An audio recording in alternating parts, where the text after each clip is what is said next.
जय हिंद दोस्तों। आज हम लोग डॉक्टर एपीजे अब्दुल कलाम को श्रद्धांजलि अर्पित करते हैं। आज उनकी पुण्यतिथि है।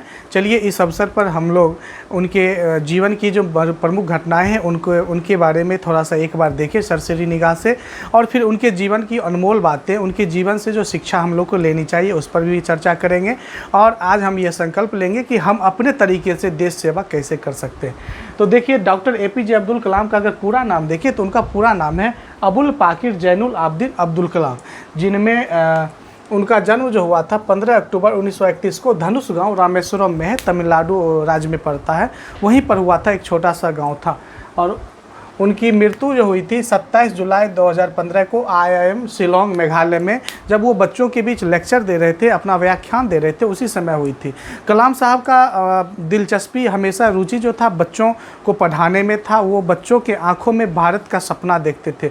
वो कहते थे कि यही बच्चा कल का भविष्य है, इसलिए वो बच्चों को हमेशा अच्छी अच्छी शिक्षाएँ दिया करते थे। बच्चों के बीच जाकर जो ज्ञान बांटते थे और उनको एक बेहतर भविष्य कैसे हो इसके मैनेजमेंट को सिखाते थे, पढ़ने के तरीक़ों को सिखाते थे, और किस तरह से आप भारत के विकास में अपना योगदान दे सकते हैं। इन सब बातों पर वो पूरे विस्तार से चर्चा करते थे।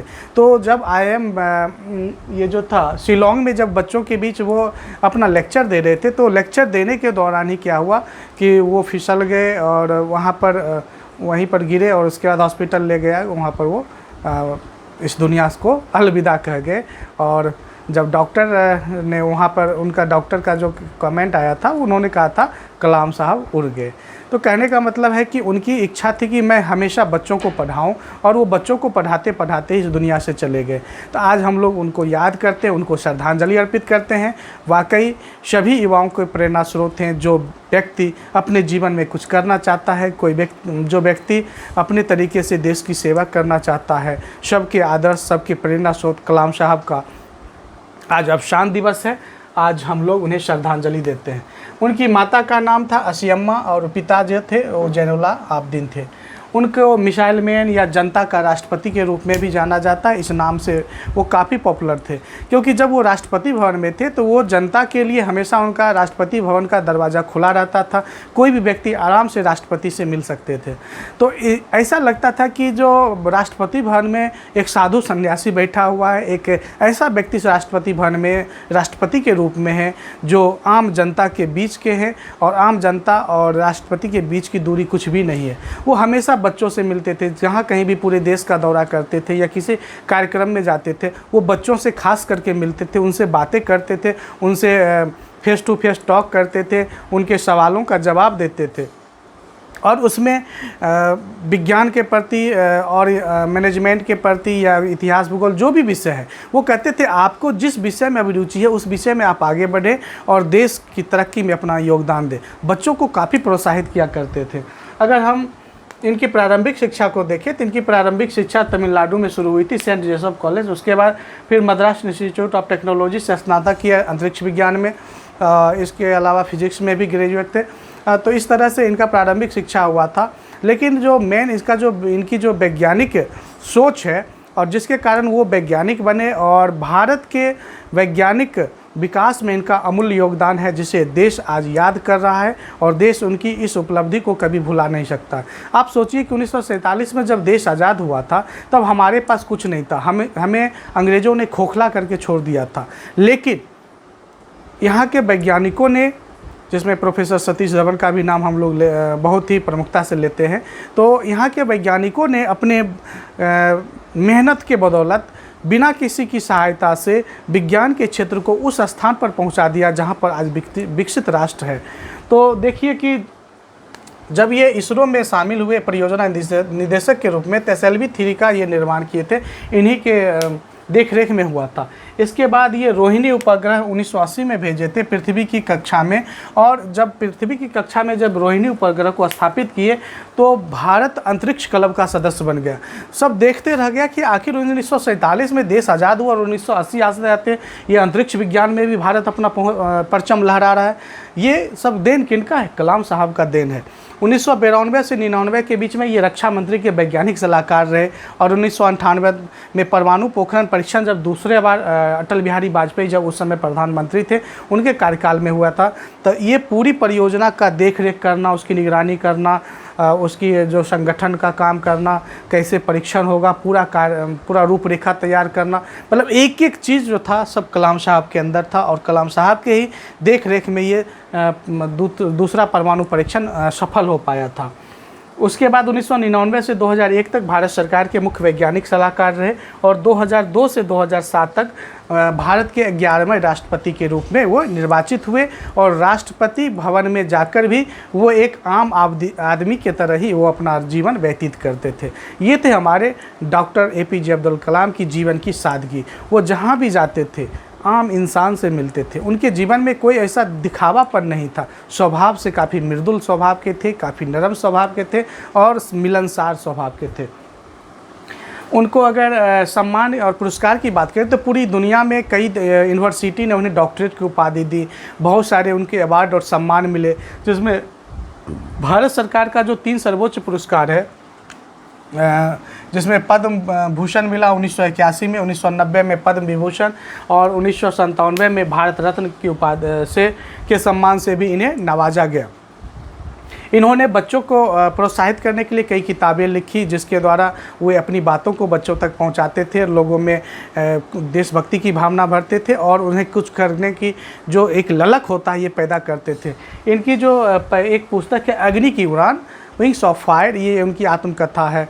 उसके बाद है इग्नाइटेड माइंड इंडिया 2020। इसमें इस किताब में उन्होंने दिखाया कि कैसे हम 2020 तक भारत को एक विकसित राष्ट्र बना सकते हैं। तो ऐसी लगभग 20 पुस्तकें हैं जो कलाम साहब ने लिखी थी। इसके अलावा देखिए कि कलाम साहब देश विदेश जहाँ भी जाते थे तो भारत के व्याख्यान देते थे, भारत की ओर से व्याख्यान देते थे और हर जगह लोगों में ऐसा जज्बा भर देते थे कि हम लोग को ऐसा लगता था कि नहीं, हमें भी कुछ करना है, हमें भी कुछ करना है। उनमें लगता था कि जब पॉजिटिव एनर्जी निकल रहा है, ऐसा कलाम का व्यक्तित्व था। लेकिन जब 2015 में उनकी मृत्यु हुई आज ही के दिन, तो पूरे भारत में ही नहीं बल्कि विदेशों में भी उनके सम्मान में कई चीज़ों का नामकरण किया गया, उनके सम्मान में बहुत चीज़ों का नाम रखा गया। जैसे नासा जो है, नासा एक बैक्टीरिया को खोजा था और उसने बैक्टीरिया का नाम ही रख दिया सेलीबेसिलस कलामी, मतलब कलाम साहब के नाम से ही उस बैक्टीरिया का नामकरण किया, सेलीबेसिलस कलामी। उसी ढंग से उड़ीसा का जो द्वीप था जिसका नाम रखा गया अब अब्दुल कलाम द्वीप समूह। उसी ढंग से किशनगंज में भी कृषि कॉलेज की स्थापना हुई जिसका नाम रखा गया डॉक्टर APJ अब्दुल कलाम कृषि कॉलेज। उसी ढंग से केरल में भी बहुत सारे इंजीनियरिंग कॉलेज का नाम रखा गया इनके नाम पर। तो कहने का मतलब है कि जहाँ भी कलाम साहब गए सब जगह इनको सम्मान मिला, सब जगह प्रतिष्ठा मिला और इन्होंने देश के लिए सब कुछ न्यौछावर कर दिया। वो बच्चों से कहते थे सपना देखो, सपने सच होते हैं। वो कहते थे कि आप सपना देखो, जब तक आप सपना नहीं देखेंगे तो फिर आप सपना को सच करने के बारे में कैसे सोचेंगे। इसलिए कहते थे कि अपना लक्ष्य कभी भी छोटा मत रखो, लक्ष्य बड़ा रखो। सपने वे नहीं होते हैं जो नींद में आए, सपने वे होते हैं जो आपको नींद आने ना दे। कहने का मतलब है अगर आप अपने लक्ष्य तय कर लिए, सपना देख रहे हैं तो उसको लक्ष्य को पूरा करने के लिए अपना सब कुछ समर्पित कर दें। और बच्चों से कहते थे कि मेहनत करो, मेहनत से डरो नहीं। वो कहते थे अगर सूरज की तरह चमकना है तो सूरज की तरह जलना भी पड़ेगा। ये कलाम के विचार थे और कलाम के विचार में इतना ओजपूर्ण भाषण हुआ करता था, उनके आवाज़ में इतना दमखम था, उनका इतना पॉजिटिव एनर्जी शरीर से निकलता था कि जो भी व्यक्ति उनके सामने जाता था वो मंत्रमुग्ध हो जाता था और लगता था नहीं मुझे भी देश की सेवा करनी है। तो इनके सम्मान में संयुक्त राष्ट्र संघ ने भी 10 अक्टूबर को जो इनका जन्मदिन है 15 अक्टूबर को विश्व छात्र दिवस के रूप में मनाने की घोषणा किया है 2010 में UN में। तो इस तरह से हम लोग देखें तो कलाम की जीवन गाथा जो है हम लोग के लिए अनुकरणीय है, वंदनीय है और प्रेरणा लेने की चीज़ है, सीखने की चीज़ है। अगर हम कलाम की जीवन से शिक्षा लेकर अपने लक्ष्य को सफल कर पाते हैं, अपने जीवन को सुधार पाते हैं और जीवन में कुछ कर पाते हैं, तभी जाकर सही मायनों में कलाम के प्रति सच्ची श्रद्धांजलि हो पाएगी। इसलिए हम लोग कलाम के जीवन के आदर्शों को अपने जीवन में उतारें, यही आप लोगों से अपील है। और छात्र जीवन में जो बच्चे पढ़ने में मन नहीं लगता या कुछ होता है, तो आप कलाम की जीवनी को एक बार ज़रूर पढ़ें। खास करके अग्नि की उड़ान, इग्नाइटेड माइंड, ये सब जो है पुस्तक आप ज़रूर पढ़ें। अदम्य साहस, ये सब पुस्तकों को ज़रूर पढ़ें। इससे आपको काफ़ी प्रेरणा मिलेगी और तब जाकर लगेगा कलाम साहब वाकई कितने महान व्यक्ति थे। तो आज आइए, आज हम 27 जुलाई को उन्हें श्रद्धांजलि दें, क्योंकि आज ही के दिन उनका देहांत हुआ था। उन्हें अपनी भावभीनी श्रद्धांजलि देते हैं और आप लोगों से अपील भी करते हैं कि आप लोग कलाम साहब के सपनों का भारत बनाने के लिए कलाम के विचारों को अपने जीवन में उतारें। धन्यवाद।